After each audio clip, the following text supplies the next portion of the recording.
Pasti ada pada saat waktunya, pada saat kalian mengembangkan sebuah aplikasi ataupun produk dan sudah rilis.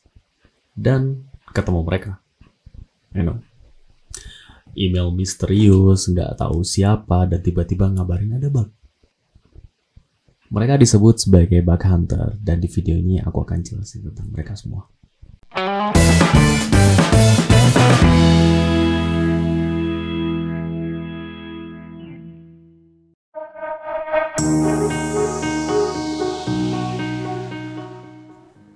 Oke, kita mulai dengan apa itu bug hunter dan kenapa mereka mengirimkan email tersebut.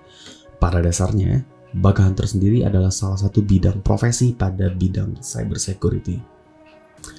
Pekerjaan mereka biasanya generally mencari lubang keamanan, tapi berbeda dengan pentester. Bug hunter biasanya motivasinya adalah reward. Terkadang motivasi mereka adalah memberikan lubang keamanan saja. Dan bug hunter sendiri sudah menjadi tren di akhir-akhir tahun ini. Karena muncul beberapa bug bounty program yang diluncurkan pada perusahaan-perusahaan besar yang diperuntukkan untuk hacker-hacker mencari lubang keamanan dan memberikan laporan langsung tanpa dimanfaatkan oleh hacker tersebut. Dan tentunya dengan reward yang cukup besar. Bisa dilihat kalau misal Google program bug bounty pun biasanya mereka memberikan reward sebesar 1.337 US dollar. Nah, salah satunya aku akan share kalian gimana caranya menanggapi mereka.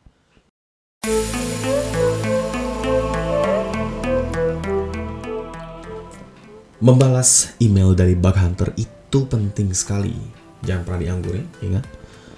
Karena mereka mungkin menahan sebuah informasi yang penting bagi kita, tapi kita tidak mengetahuinya.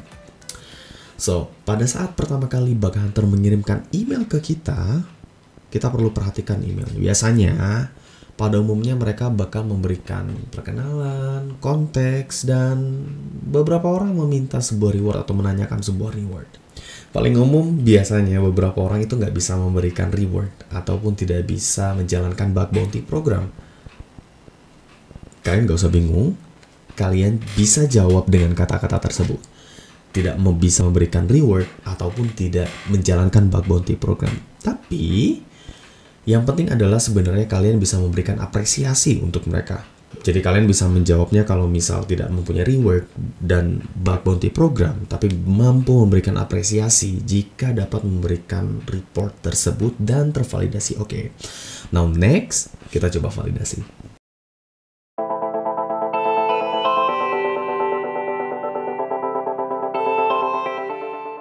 Dari dokumen tersebut, kita perlu paham 5 struktur dokumen penting dari dokumen tersebut. Salah satunya adalah deskripsi, di mana sebuah informasi yang mengisikan kenapa vulnerability tersebut atau lubang keamanan tersebut cukup bahaya di platform kita ataupun di produk kita. Biasanya disertakan dengan skor, kenapa ini high atau kenapa ini sangat lemah, risikonya tinggi, dan lain-lain. Yang kedua adalah proof of concept atau sebuah video atau gambar yang berisikan bukti kalau ini tuh emang benar-benar bisa dilihat kalau platform kita itu lemah. Yang ketiga adalah exploit code. Ini biasanya sebuah kode atau sebuah runtime atau sebuah aplikasi yang bisa kita jalankan untuk melihat kalau misal benar-benar ada vulnerability atau enggak. Jadi kayak istilahnya kita menjalankan script untuk melihat kalau misal vulnerability-nya benar-benar jalan di lokal kita atau enggak gitu. Yang keempat, step to reproduce atau gimana cara kita menjalankannya. Yang terakhir adalah rekomendasi. Ini penting. Selain mereka memberikan sebuah vulnerability, kita juga perlu tahu kalau misal membetulkan atau kita gimana cara patch vulnerability tersebut. Buat yang orang non-teknikal, mungkin kalian nggak akan paham dengan membaca struktur dokumen ini. Bahkan dokumen ini buat kalian cukup gibberish ataupun berantakan ya. Tapi sebenarnya kalian perlu perhatikan dari dokumen ini. Kalian perlu tahu apa itu bisnis resikonya ataupun teknologi resikonya. Mungkin kalian bisa skip dari teknologi resikonya, tapi kalian perlu tahu bisnis resikonya seperti apa.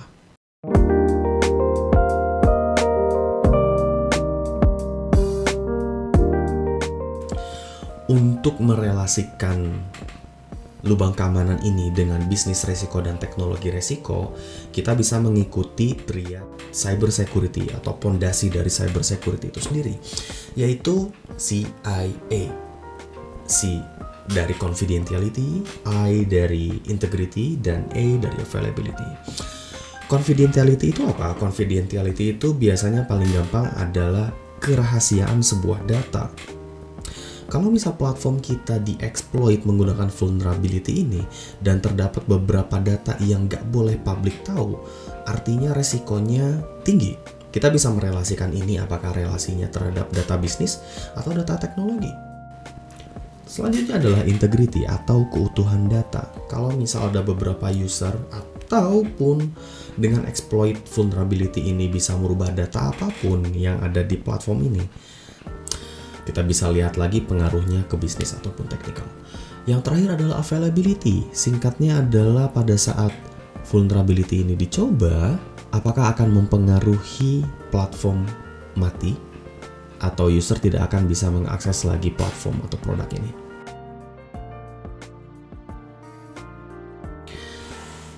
Wow, cukup panjang, oke? Mungkin aku akan jelasin beberapa singkat dari awal. Pada saat bug hunter memberikan email ke kalian, kalian pasti harus membalasnya.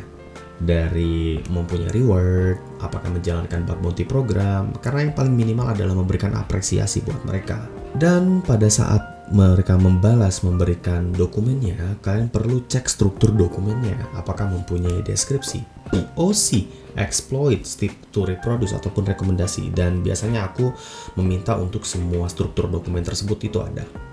Dan terakhir, yang paling susah adalah memvalidasinya.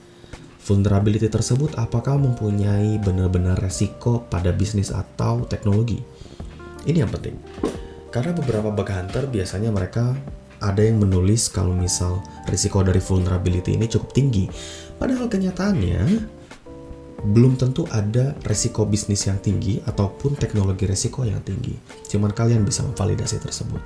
So, kalau misal kalian rasa ini mempunyai resiko tinggi ataupun tidak, kalian cukup jawab. Kalau misal tidak ada risiko tinggi, kalian punya hak untuk menjawab tersebut. Oke, gitu aja dari aku. Mungkin cukup berguna atau bisa kalian komen jika ada feedback ataupun kritik di video ini. Thank you.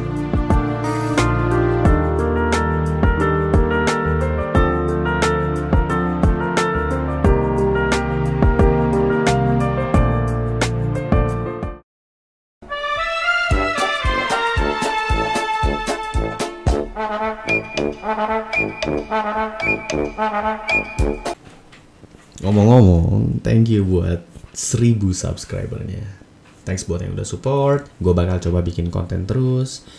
Mudah-mudahan bisa lancar dan channel ini juga mudah-mudahan bisa lebih baik. Terima kasih banyak. Jujur, gue terima kasih banyak supportnya dari kalian. Thank you.